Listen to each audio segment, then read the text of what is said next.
નજર કરીશું અન્ય સમાચાર ઉપર તો મહત્વપૂર્ણ સમાચાર સુરતના કામરેજ શામપુરા રોડ પર ખાડી કિનારેથી મળેલા ત્યજી દીધેલા નવજાત શિશુ મામલે કામરેજ પોલીસે આરોપીની આખરે ધરપકડ કરી લીધી છે। સમગ્ર મામલે પોલીસે વધુ તપાસ હાથ ધરી છે।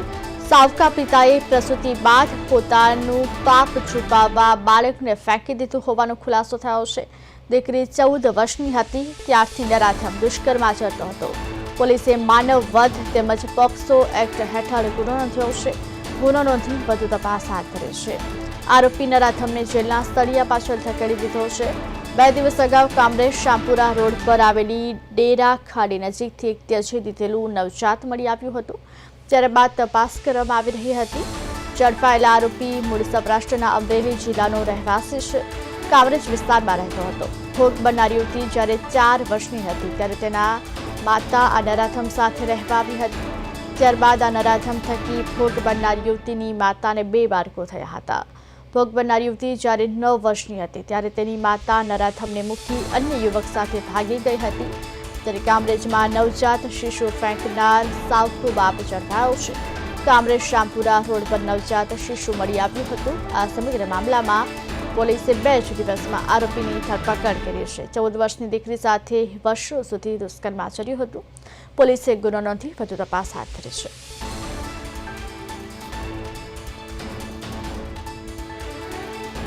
ગઈ 3 તારીખે કામરેજથી નનસાડ જવાનો જે રસ્તો છે ત્યાં એક બાળકનો મૃતદેહ મળી આવેલું અને જે વ્યક્તિએ જણાવ્યું સૌથી પહેલા એ વ્યક્તિનું કહેવું એવું હતું કે આ બાળક જ્યારે એને પ્રથમ વખત જોયું ત્યારે બાળક જીવિત હતું, પરંતુ બાળકને હોસ્પિટલ સુધી લઈ ગયા અને હોસ્પિટલમાં ડૉક્ટરે બાળકને મૃત જાહેર કરેલું।